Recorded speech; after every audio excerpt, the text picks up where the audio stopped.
Bonjour, aujourd'hui on part en Bourgogne avec une spécialité, les escargots. Alors préparés avec le beurre, le persil, l'ail. Voilà, c'est bien rustique, c'est plein, c'est riche. Donc on va accompagner ça avec un vin qui va essayer d'équilibrer un peu ce style de mets. Je vous propose de partir, puisqu'on est en Bourgogne, sur un blanc de la région. Alors, on peut penser évidemment à Meursault, Puligny, Chassagne, mais là on serait sur du chardonnay. Et c'est pas le cas parce que chardonnay ça va être bien gras, bien riche, bien ample et c'est pas tout à fait ce qu'on aimerait dans ce plat puisque l'idée de l'accord c'est plutôt d'amener un vin tranchant qui puisse équilibrer le plat, on va dire un peu plus d'hiver quoi.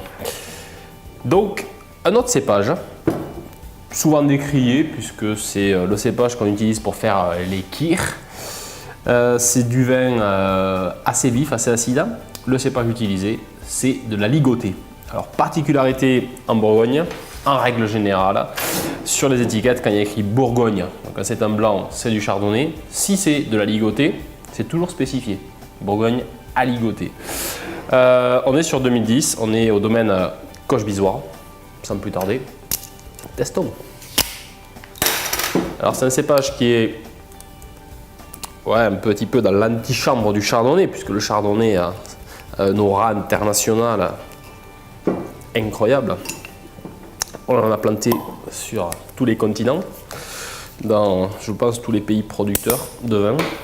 C'est un cépage nomade. Mais la ligotée, c'est un cépage qui est un peu différent, qui lui a une particularité, on le retrouve quasiment qu'en Bourgogne. Il est vif.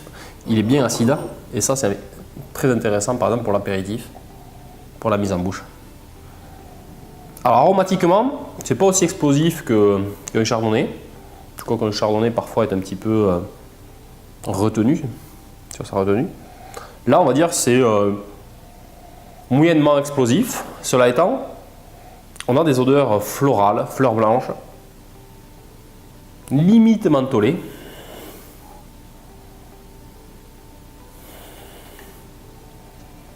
Non, il y a un petit élevage sur celui-ci, donc il y a un petit côté toasté, très léger.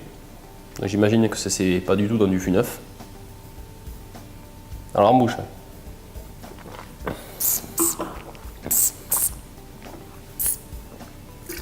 Il y a un léger gras en attaque, mais c'est quand même pas la trame particulière des ligotés. Par contre, rapidement, elle a une acidité nerveuse, vive, intense, qui va amener quelque chose d'intéressant, l'équilibre au niveau du gras du plat. Alors on va goûter nos fameux escargots. Je vais essayer de ne pas me brûler. Ils ont un petit peu... La température est un peu retombée. Donc l'été, ouais, je préfère l'hiver. Hein.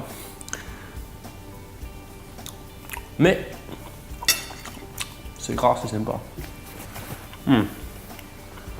On sent le beurre. On sent la persillade. On sent aussi l'ail, l'ail au final qui vient un petit peu perturber. Et ça, l'ail, c'est pas facile à marier avec un vin. Donc l'idée, c'est plutôt d'avoir un vin qui va laisser passer les arômes de l'escargot et de cette fameuse préparation au beurre persillé et qui va accompagner tout simplement.